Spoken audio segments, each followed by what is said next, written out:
غلامی میں ناکام آتی ہیں تدبیریں نہ تقریریں، جو ہو ذوق عمل پیدا تو کٹ جاتی ہیں زنجیریں۔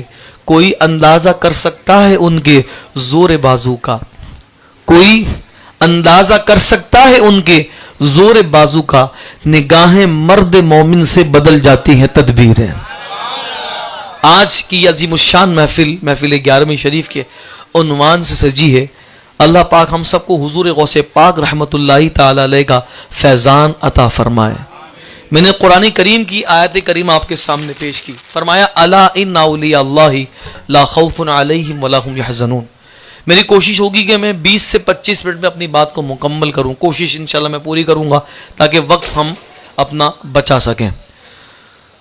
تو قرآن کریم فرقان حمید کی اس آیت کی طرف ذرا غور کیجیے گا۔ میں چاہوں گا کہ آپ غور کریں گے تو انشاءاللہ میں جلدی اپنی بات کو مکمل بھی کر لوں گا اور آپ تک جو پیغام پہنچانا چاہتا ہوں وہ پہنچا بھی دوں گا۔ قرآن کریم کی اس آیت کی طرف غور کریں، اللہ رب العزت نے کس انداز سے اس آیت کی ترتیب رکھی۔ فرمایا پہلا لفظ اللہ، کیا ہے؟ کیا لفظ ہے؟ اللہ۔ What is the meaning of اللہ؟ اللہ کیا ہے اور اللہ کہاں استعمال ہوتا ہے؟ دیکھیں، اللہ کا مطلب ہے ہوشیار، خبردار۔ کیا مطلب ہے؟ ہوشیار، خبردار اللہ کا مطلب ہے۔ کہاں استعمال ہوتا ہے؟ کلام عرب میں اللہ وہاں استعمال ہوتا ہے جہاں پر یہ ذہن ہو سننے والوں کے لیے، جو سن رہے ہوں ان کے لیے یہ ذہن ہو کہ یہ جو سننے والے ہیں ان کی توجہ کامل نہیں ہے، توجہ پوری نہیں ہے۔ جیسے کہ آپ بار بار ادھر ادھر دیکھیں گے تو میں بولوں گا بھائی ادھر ادھر، ایسے نہیں کرتے، ادھر یہ کر رہے ہوتے ہیں ہم کامل توجہ کے لیے، ادھر دیکھیے۔ تو کلام عرب کے اندر اللہ کہاں استعمال ہوتا ہے؟ جہاں یہ ذہن ہو کہ سامنے والے کی توجہ پوری نہیں ہے۔ تو جب پوری توجہ حاصل کرنا چاہیں تو وہاں پر کیا استعمال ہوتا ہے عرب میں؟ اللہ۔ کیا ہوتا ہے؟ اتنی بات سمجھ میں آ گئی آپ کے؟ اللہ کہاں استعمال ہوتا ہے؟ جہاں پر یہ ہو کہ سننے والوں کی توجہ جو ہے وہ کامل نہیں ہے۔ اچھا، اس کے فوراً بعد آیا انا، اللہ انا۔ اللہ کے فوراً بعد ایک لفظ انا ہے۔ لفظ انا کہاں استعمال ہوتا ہے؟ تو کلام عرب میں لفظ انا وہاں استعمال ہوتا ہے جہاں یہ گمان ہو سننے والوں کے لیے کہ ان کو جو بات ہم کہہ رہے ہیں اس کے ثبوت میں شک ہے۔ کیا ہے؟ ان کو ثبوت میں یہ بات پتہ نہیں سچی ہے یا نہیں ہے نا، اس کو کیا کہتے ہیں؟ شک ہے۔ تو انا کہاں استعمال ہوتا ہے؟ انا وہاں استعمال ہوتا ہے جہاں سننے والوں کے لیے گمان ہو جو ہم کہہ رہے ہیں اس کے ثبوت میں سامنے والوں کو شک ہے۔ اچھا، آپ دیکھیں، اندازہ لگائیے اس آیت کی ترتیب کا۔ اللہ تبارک و تعالیٰ نے جو مضمون بیان کرنا تھا نا اللہ اور انا کے بعد، وہ مضمون کتنا اہم تھا کہ پہلے تو ہمیں کیا کیا جا رہا ہے؟ ہوشیار، کیا کرایا جا رہا ہے، اور پھر اس کے بعد انا لا کر کے ہمارے شک کو ختم کیا جا رہا ہے کہ خبردار تمہیں کوئی شک تو نہیں ہے، جو بات آگے آنے والی ہے اس میں کسی کو شک نہیں ہونا چاہیے۔ کیا نہیں ہونا چاہیے؟ شک نہیں ہونا چاہیے۔ اس کا مطلب ہے جو بات آنے والی ہے آگے، اتنے اہتمام سے اللہ ذکر کر رہا ہے تو آگے آنے والی بات بڑی اہم ہوگی، بڑی اہمیت کی حامل ہوگی۔ اور اللہ نے کیا فرمایا؟ اولیاء اللہ لا خوف علیہم ولا هم یحزنون۔ سن لو کہ اللہ کے ولیوں کو نہ کوئی خوف ہوتا ہے نہ وہ غمگین ہوتے ہیں۔ یعنی آپ اندازہ لگائیے، ہوشیار کر کے، خبردار کر کے، شک کو دور کر کے اللہ جس بات کو بیان کر رہا ہے وہ کتنی عام ہے۔ اللہ والوں کو کوئی خوف نہیں ہوگا، وہ غمزدہ نہیں ہوں گے، اللہ پاک کا یہ ان پر فضل ہوگا۔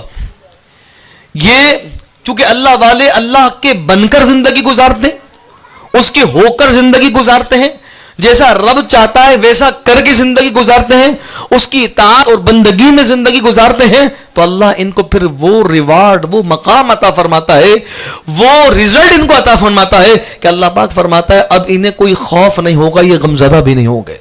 بلکہ علماء نے لکھا اللہ پاک ان کے صدقے میں جو ان کے ساتھ والے ہوں گے ان کے خوف کو بھی دور کر دے گا۔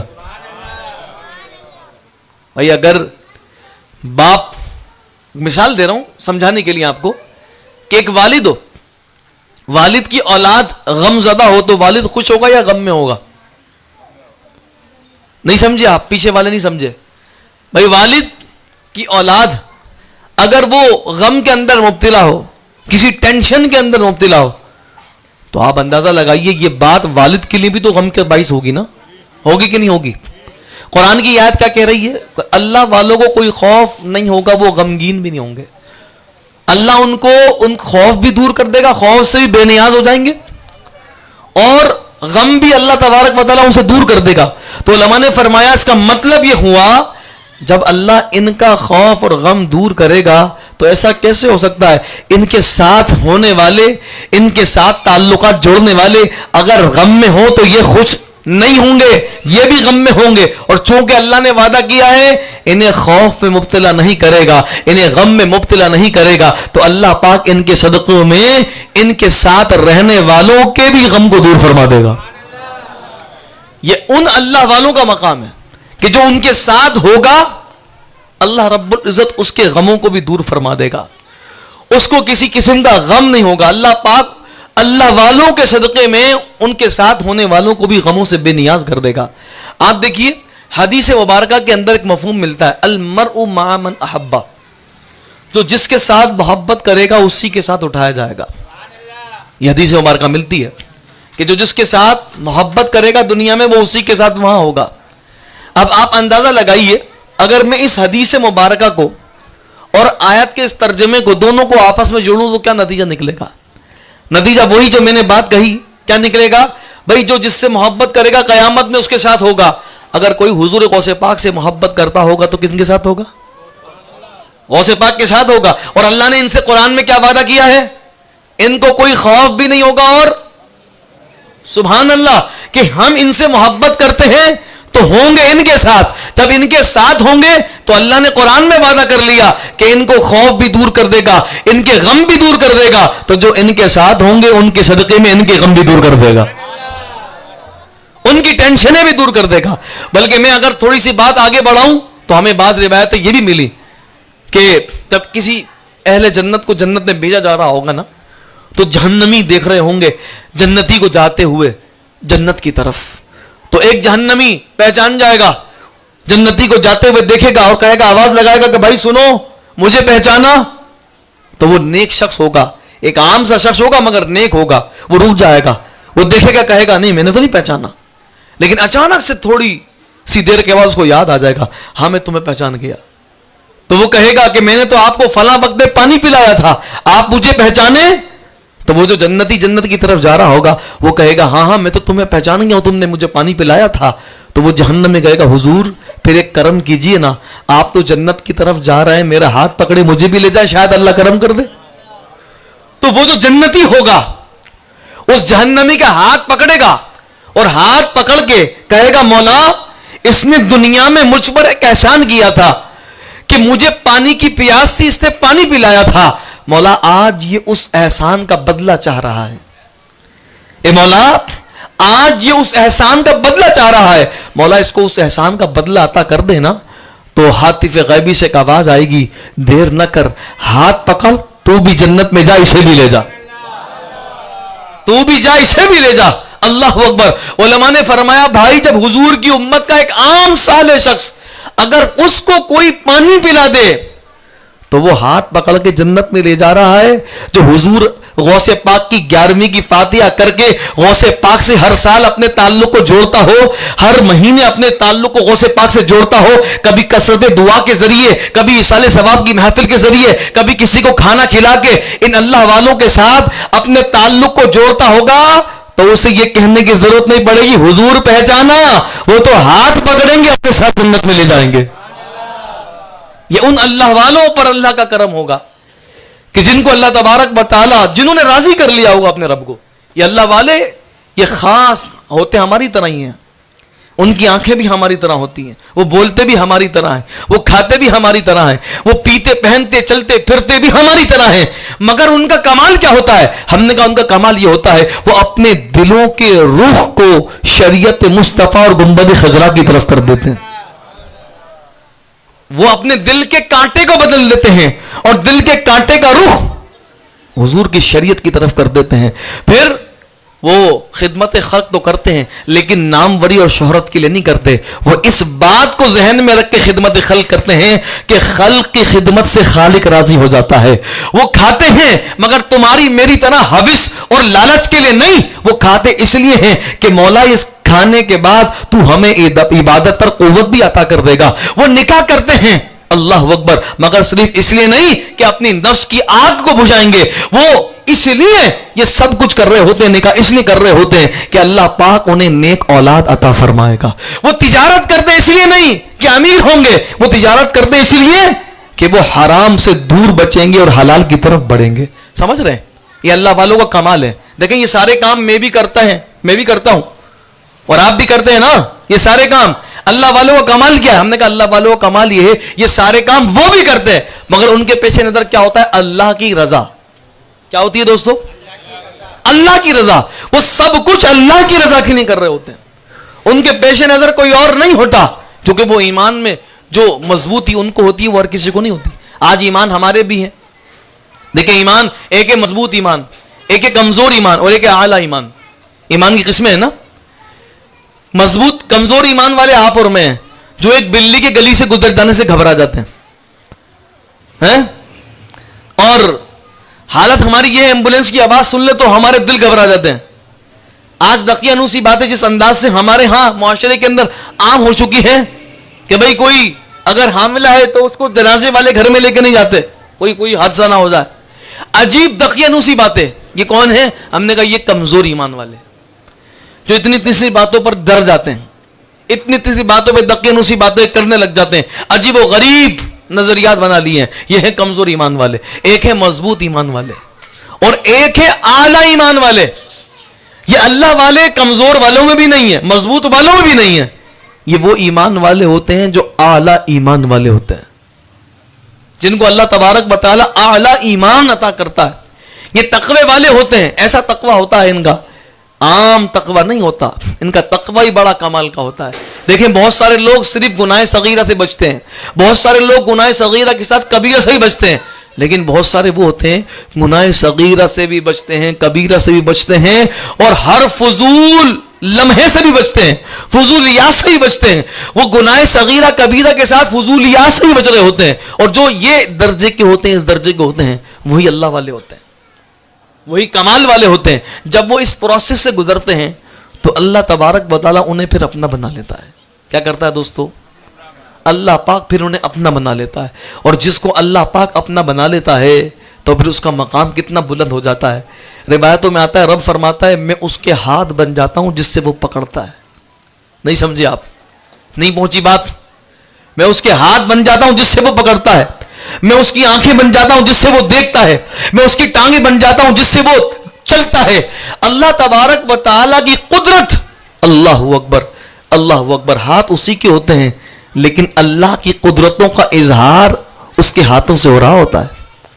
آنکھیں اسی کی ہوتی ہیں لیکن اللہ تبارک و تعالیٰ کی قدرت کا اظہار اس کی آنکھوں سے ہو رہا ہوتا ہے. اللہ اکبر. یہ کب آتا ہے مقام؟ جب اللہ والے اللہ کا ہو کر اس کے بن کر زندگی گزارتے ہیں, اس کے ہو کر زندگی گزارتے ہیں, تو پھر یہ مقام آ جاتا ہے کہ ان کو اتنا بڑا مقام مل جاتا ہے. اللہ اکبر. اور پھر اللہ تبارک و تعالیٰ قرآن میں اعلان کرتا ہے نحن اولیاؤکم فی الحیات الدنیا وفی الآخرہ, ہم دنیا کی زندگی میں بھی تمہارے دوست ہیں, آخرت کی زندگی میں بھی تمہارے دوست ہیں. اللہ, ہماری دوستی کسی بڑے سے ہو جائے تو ہمارے لیے کتنی فخر کی بات ہوتی ہے, فلانا میرا دوست ہے. ہم نے کہا بتائیے ان کے لیے کتنی بڑی فخر کی بات ہوتی ہوگی کہ جو اللہ کی عبادت کر کے بندگی کر کے اس کو راضی کر لیتے ہیں, اور پھر رب ایسا راضی ہوتا ہے کہ ان سے دوستی کا اعلان قرآن میں کر دیا کہ ہم دنیا کی زندگی میں بھی تمہارے دوست ہو گئے, ہم آخرت کی زندگی میں بھی تمہارے دوست ہو گئے. اب تمہارے لیے ہماری طرف سے, تمہارے لیے ہماری طرف سے کیا ہے؟ فرمایا وَلَكُمْ فِيهَا مَا تَشْتَهِي أَنفُسُكُمْ وَلَكُمْ فِيهَا مَا تَدَّعُونَ. اب ہم تم سے وعدہ کرتے ہیں جو تم مانگو گے ہم تمہیں دیتے چلے جائیں گے. تو پھر یہ اللہ والے جو مانگتے ہیں وہ ملتا ہے بھائیوں. ایسا ہے کہ نہیں؟ حضور غوث پاک اگر کسی کے لیے اولاد مانگ لے تو ملتی نہیں ہے کیا؟ یہ اللہ والے پھر اس مقام پر پہنچتے ہیں. ہمیں یہ مقام دراصل نہیں نظر آ رہا ہوتا. جب ہم اللہ والوں کی کرامات بیان کر رہے ہوتے ہیں تو ہمیں اس کے پیچھے ان کی وہ بندگی نہیں نظر آ رہی ہوتی, وہ قرب اور عرفان کی کیفیات جو اللہ نے ان کو عطا کی ہوتی ہیں عبادت کے عوض میں. ان کو جو اللہ پاک اپنا قرب عطا کرتا ہے تو پھر اللہ رب العزت کا فضل ان پر برستا ہے اور پھر رب فرماتا ہے جو تم مانگو گے ہم تمہیں دیں گے. ان کو وہ طاقت اللہ پاک عطا فرماتا ہے جو ہر کسی کے بس میں نہیں ہے. ہمارے سامنے حضرت عاصم بن برقیہ کی طاقت سامنے ہے. قرآن کے سامنے قرآن نے دکھائی ان کی طاقت. کیا دکھائی؟ حضرت سلیمان علیہ السلام ملکہ بلقیس کا تخت مانگ رہے 2700 میل دور سے, اتنی دور سے ملکہ بلقیس کا تخت مانگ رہے ہیں. اور دور کون سا ہے؟ نہ گاڑی چلتی ہے, نہ ہوائی جہاز کا دور ہے, کوئی ایسی چیز نہیں ہے ذرائع آمد و رفت کی کہ جو اس دور کے اندر موجود ہو, نہیں ہے. لیکن سلیمان علیہ السلام کیا کہہ رہے ہیں؟ ملکہ بلقیس چند فاصلوں پر ہے اور کیا کہتے ہیں؟ یا ایھا الملأ ایکم یاتینی بعرشھا قبل ان یاتونی مسلمین. کون ہے تم میں سے جو میرے پاس ملکہ بلقیس کا تخت لائے گا؟ دور کون سا بھائیوں؟ غیر ترقی یافتہ دور ہے. اس دور میں بیٹھ کر اگر سلیمان علیہ السلام ملکہ بلقیس کا تخت 2700 میل دور سے طلب کر رہے ہیں, یہ جانتے ہوئے بھی کہ کوئی ذریعہ نہیں ہے, یہ جانتے ہوئے بھی کوئی ذریعہ اتنی جلدی سے لانے والا نہیں ہے. انبیاء کا سوال بے فائدہ نہیں ہوتا یا بیکار نہیں ہوتا, یہ یاد رکھیے گا. اللہ کے نبی جو بات کرتے ہیں اللہ جو چاہتا ہے یہ وہی بولتے ہیں. تو ایسے غیر ترقی یافتہ دور میں جہاں کوئی ذریعہ بھی موجود نہیں ہے, سلیمان علیہ السلام کا سب سے پہلی بات یہ ہے, یہ سوال کرنا تو بنتا ہی نہیں تھا. لیکن اگر سوال کیا ہے تو کچھ بتانا چاہتے ہیں. نہیں سمجھا آپ بھائی؟ ایک موجود ہی نہیں ہے ذریعہ تو میں کیوں کہوں گا وہاں کا. سلیمان علیہ السلام کا یہ سوال کرنا ایسے غیر ترقی یافتہ دور کے اندر بظاہر تو ایسا لگ رہا ہے کہ یہ سوال فضول ہے یا بیکار ہمیں لگ رہا ہے, ہماری سوچ ہو سکتی ہے, لیکن اللہ کے نبی کوئی بات ایسی نہیں کرتے.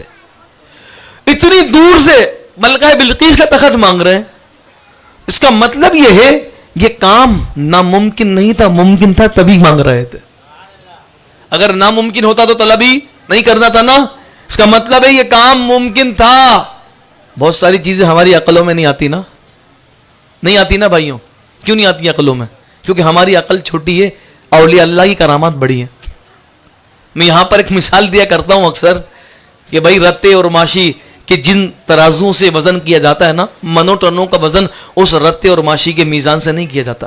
کیا جاتا ہے جن کے اندر ماشی اور تولے چاندی کے تولے جاتے ہوں, ان میزان سے, ان ترازوں سے کبھی منو ٹنوں کا وزن کیا جاتا ہے. اور اگر کر لیا جائے تو پھر کیا ہوگا؟ سب بیڑا غرق ہو جائے گا اس میزان کا. تو یہی حال ہم کیا کرتے ہیں, ہم اپنے چھوٹے سے دماغ سے اولیاء اللہ کی بڑی کرامات کو جب سمجھتے ہیں نا تو پھر کیا ہوتا ہے, وہی ٹکرا ہوتا ہے جو رتے اور ماشی کے ترازو کے اندر منو ٹنوں کا وزن رکھنے کے بعد ہوتا ہے. عقل اعتراض کرنا شروع کر دیتی ہے, بگڑ جاتی ہے. تو یہ اللہ والے ہیں, اللہ ان کو کمال عطا کرتا ہے.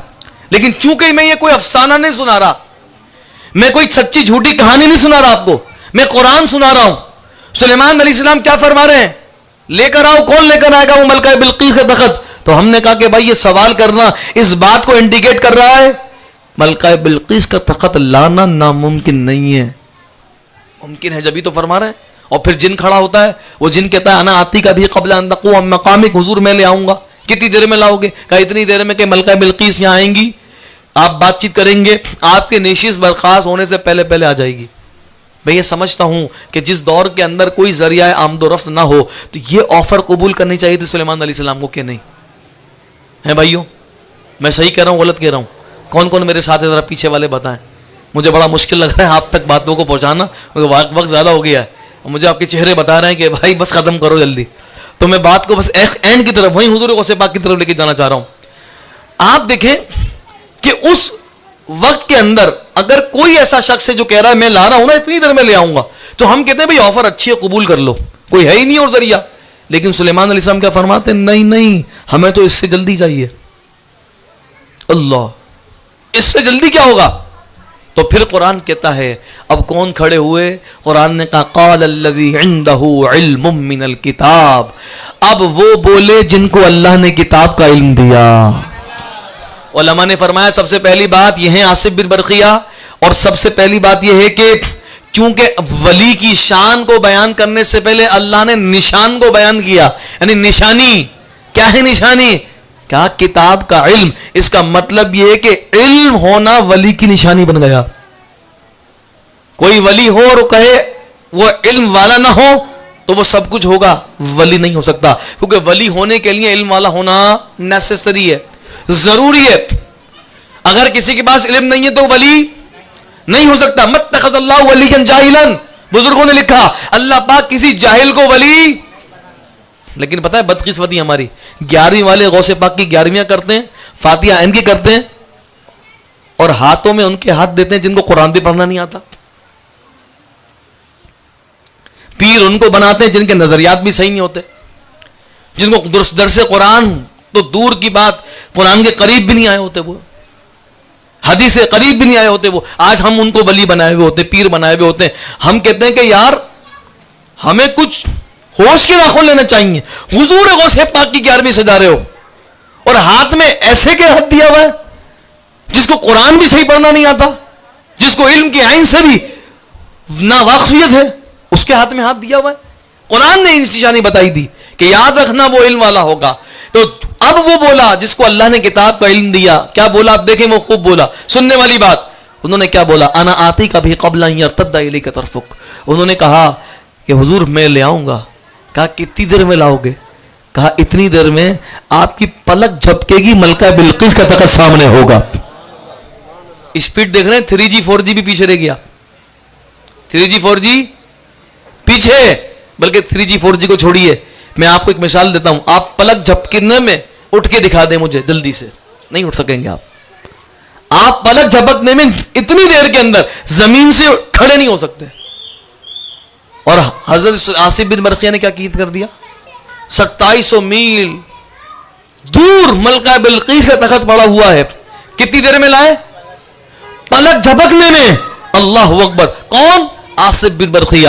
ہم حیران ہو گئے، ہماری عقل حیران ہو گئی، ہم نے کہا مولا ایسی شان عطا کری کن کو؟ آصف بن برقیہ کو، جو کہ حضور علیہ الصلوۃ والسلام کی امت کے ولی ہیں ہی نہیں، جو سلیمان علیہ السلام کے دور کے ولی ہیں۔ اور کتاب کا، جس کتاب کے علم کی بات ہو رہی ہے، وہ کتاب کا علم ممکن ہے وہ زبور کا علم ہو، کیونکہ سلیمان علیہ السلام، داؤد علیہ السلام یہ ایک ہی دور کے ہیں، تو ممکن ہے وہ کتاب جس کے علم کی بات کی، وہ کتاب ممکن ہے وہ زبور ہو۔ اچھا، زبور کا عالم جو ہو، جس کو زبور کا علم ہو، کتاب بھی زبور ہے، عالم بھی زبور کتاب کا ہے، اللہ اکبر، اس کی تو پرواز یہ ہے کہ پلک جھپکنے کے اندر ملکہ بلقیس کا تخت لے آئے۔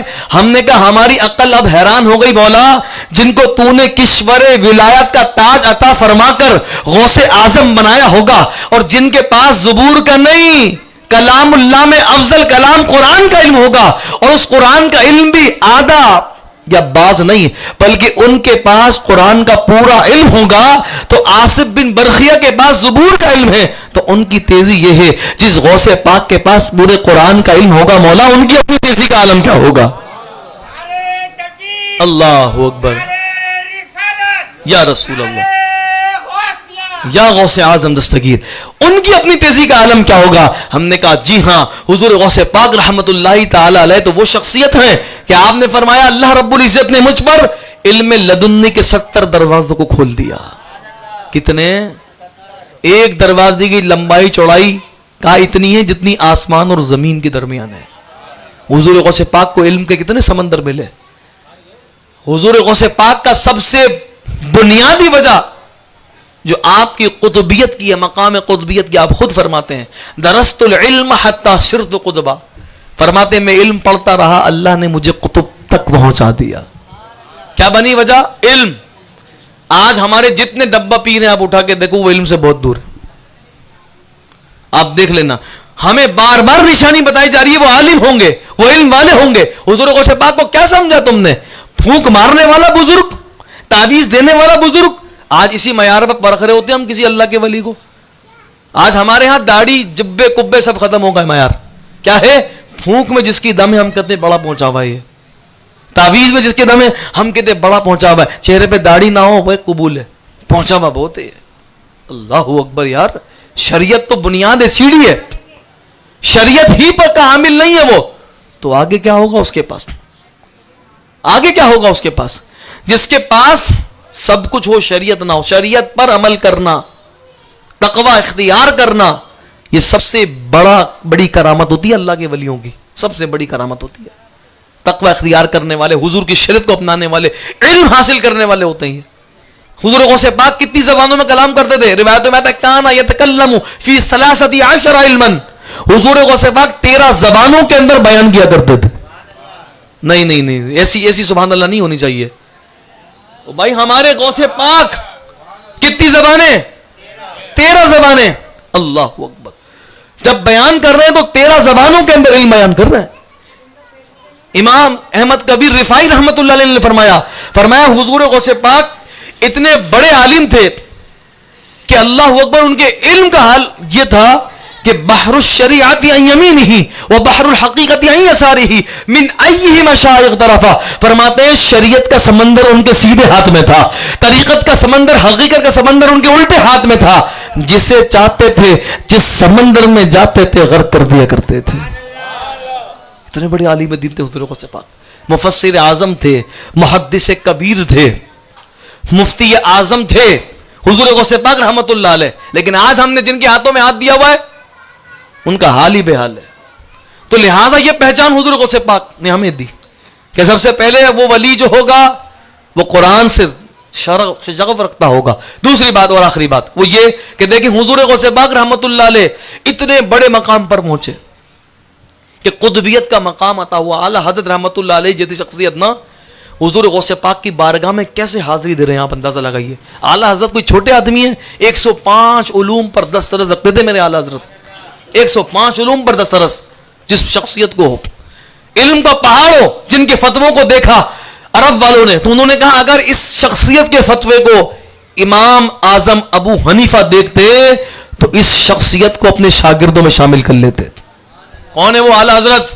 وہ اعلیٰ حضرت غوث پاک سے اپنی نسبت کو کیسے جوڑتے ہیں؟ فرماتے ہیں تجھ سے در سے ہے سگ اور سگ سے ہے مجھ کو نسبت. کیسے؟ تجھ سے در سے ہے سگ اور سگ سے ہے مجھ کو نسبت. ہم نے کہا حضور چھٹاک بھر علم کسی کے پاس آ جائے نا تو جو کالر اس کے چوڑے ہوتے ہیں اسے کسی کے نہیں ہوتے, اور جس کے بارے میں یہ کہہ دیا گیا ہو کہ اگر اس کے فتووں کو امام اعظم دیکھ لیتے تو اس کو اپنا شاگرد بنا لیتے. اتنی عاجزی کیسے حضور غوث پاک کے لیے؟ اتنی عاجزی. تجھ سے در سے ہے سگ, یعنی ڈائریکٹ اپنے آپ کو اس در کا گدا نہیں کہہ رہے. فرما رہے نہیں. احمد رضا کا یہ حال آپ دیکھیں کیا فرماتے, تجھ سے در, حضور غوث پاک کا جو در ہے نا, اور اس در پر جو ایک کتا بیٹھا ہوا ہے, فرماتے ہیں اگر احمد رضا کو اس کتے سے نسبت ہو جائے نا تو کافی ہے. ہم نے کہا حضور ایسی بلا کی عاجزی, ایسی عاجزی اتنے بڑے عالم کو کیسے ملی, کیسے؟ تو فرماتے ہیں آگے خود, اس نشانی کے جو سگ ہیں نہیں مارے جاتے.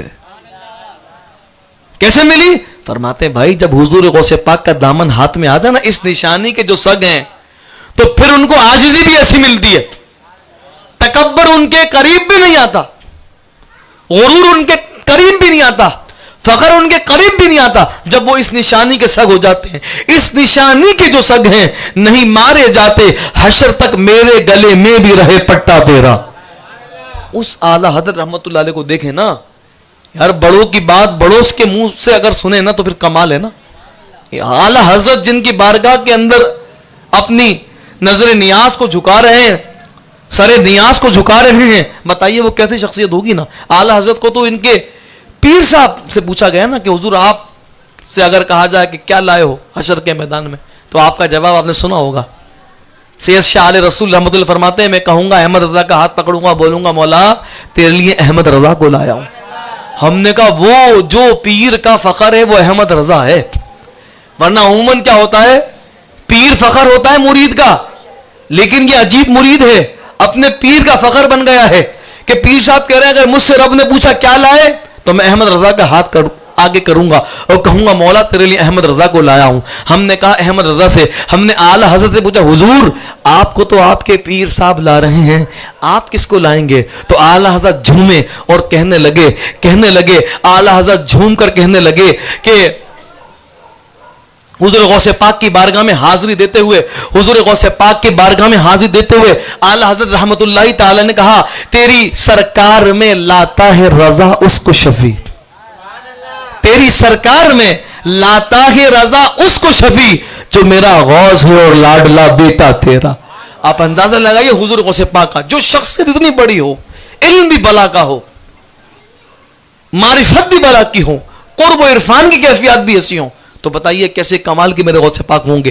آج یہ محفل اور 11ویں کی محفلیاں ہم سے تقاضا کرتی ہیں ہم حضور غوث پاک کی اداؤں کو اپنائیں. قرآن سے کیسی محبت کرتے تھے وہ, 15 سال تک عشاء کے وضو سے 15 سال تک ایک ٹانگ پر کھڑے ہو کے ساری رات قرآن ختم کیا غوث پاک نے. کتنے سال تک؟ 15 سال تک ہر رات ایک قرآن ختم کر رہے ہیں. قرآن سے محبت دیکھ رہے ہیں. آج میری اور آپ کی قرآن سے محبت کتنی ہے؟ ذرا آپ اپنے آنکھیں بند کر کے احتساب کیجئے کتنا قرآن کھولتے ہیں آپ.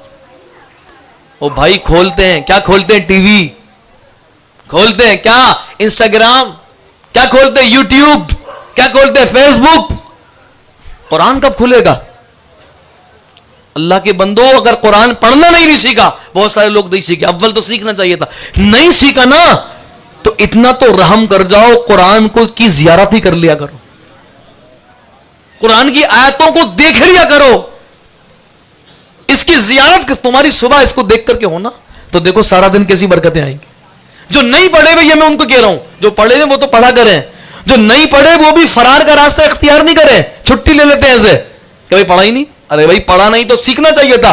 اب اگر یہ لیول ہے تو کم از کم اتنی محبت کرو اللہ کے قرآن سے کہ اپنا پی ڈی ایف موبائل میں رکھ لو, اس کا قرآن کا پی ڈی ایف, روزانہ صبح کو قرآن کی زیارت ہی کر لیا کرو یار. سارا دن الا بلا دیکھ رہے ہو تو کیا آ رہا ہے؟ مال میں ہی بے برکتی آ رہی ہے, کاروبار بھی ٹھپ ہو رہا ہے, روزگار بھی بندشوں کی نظر ہو رہا ہے. کیوں ہو رہا ہے؟ اس لیے کہ ہم نے حضور غوث پاک کا جیسا فیضان لینا تھا لیا نہیں. قرآن سے ان کی محبت کیسی ہے, اور نماز سے محبت, اللہ اکبر, ہر رات 1000 نوافل پڑھا کرتے تھے غوث پاک. اور ہمارا حال کیا ہے؟ غوث پاک کی ایک آخری نصیحت سنا کے گفتگو ختم کرتا ہوں. غوث پاک فرمایا کرتے ہیں لوگوں, ایک کتا اپنے مالک کا حق ادا کرتا ہے, ایک کتا اپنے مالک کا حق ادا کرتا ہے, اس کو فائدہ پہنچاتا ہے, اور بدلے میں اس کا مالک اس کو 2 وقت کی روٹی دیتا ہے. کتنی؟ بدلے میں مالک 2 وقت کی روٹی دے رہا ہے. اور وہ ایک کتا جو ذات کا ہے اپنے مالک کو زراعت میں بھی فائدہ پہنچا رہا ہے, گھر کی بھی رکھوالی کر رہا ہے, مکان کی بھی رکھوالی کر رہا ہے, بدلے میں مالک 2 روٹی دے رہا ہے, 2 وقت کی روٹی دے رہا ہے. اللہ حضور غوث پاک نے فرمایا ایک کتے کو 2 وقت کی روٹی ملے تو مالک کو نفع دے, اور جس کو اللہ پاک دن اور رات اپنی نعمتیں عطا کر رہا ہو, وہ اللہ کی نعمتیں کھا کھا کر اس کی نعمتوں کا شکر ادا نہ کر رہا ہو, اسی کے آگے جھکنے کو تیار نہ ہو, اسی کی بندگی کرنے کو تیار نہ ہو, تو تم سے تو ایک کتا اچھا ہے کہ جو کم از کم مالک کا کھا کر مالک کو فائدہ تو دے رہا ہے. تم اور میں رات دن مالک کا کھا رہے ہیں, لیکن کیا کہہ رہے ہیں, کیا کر رہے ہیں؟ اس کے آگے جھکنے کی بھی کرتے ہیں نہیں. رات کے دیکھیے کیا ٹائم ہو رہا ہے, اللہ کرے ہمیں فجر کی نماز مل جائے, کہیں آمین. ایک کاش کہ ہمیں فجر کی نماز پڑھنے کی توفیق مل جائے. نیت کیجیے اپنی کہ حضور غوث پاک کے صدقے میں ہم نمازی بنیں گے انشاءاللہ. میں نہیں پوچھوں گا کسی نے عشاء کی نماز آج پڑھی یا نہیں پڑھی, وہ خود جانتا ہے کہ اس نے پڑھی یا نہیں پڑھی. لیکن حیرت کی بات ہے نا یار, محفل 11ویں میں آ گئے اور ہم نے عشاء کی نماز نہ پڑھی ہو. ایک سوال ہے, اور کس کا فیض حاصل کر رہے ہیں؟ غوث پاک کا. تو کیا بھلا غوث پاک بے نمازیوں کو بھی رکھیں گے اپنے ساتھ؟ ایسا کیسے ہو سکتا ہے؟ بے نمازی کو کیسے لے کے جائیں گے جنت میں؟ وہ قرآن سے محبت نہ کرنے والے کو کیسے لے کے جائیں گے؟ تو آخری بات کہ حضور غوث پاک سے اگر محبت کرنی ہے تو ان کی سیرت کو اپنائیں. اعلی حضرت فرمایا کرتے تھے تو ہے وہ غوث کے ہر غوث سے شیدا تیرا, تو ہے وہ غیث کے ہر غیث سے پیاسا تیرا, تو گھٹائے سے کسی کے گھٹائے نہ گھٹے, جب بڑھائے تجھے اللہ تعالیٰ تیرا, عقل ہوتی تو خدا سے نہ لڑائی لیتے, یہ گھٹائیں اسے منظور بڑھانا تیرا. واہ کیا مرتبہ اے غوث ہے بالا تیرا, اونچے اونچوں کے سروں سے قدم اعلیٰ تیرا, سر بھلا کیا کوئی جانے کہ ہے کیسا تیرا, اولیاء ملتے ہیں آنکھیں وہ ہے تلوا تیرا, سارے اقطاب جہاں کرتے ہیں کعبے کا طواف, اور کعبہ کرتا ہے طواف درے والا تیرا. تو حسنی حسینی کیوں نہ محی الدین ہو, اے خضر مجمع بحرین دریا تیرا, کیوں نہ قاسم ہو کہ تو ابن ابو القاسم ہے, اور کیوں نہ قادر ہو کہ مختار ہے بابا تیرا. وآخر دعوانا ان الحمدللہ رب العالمین.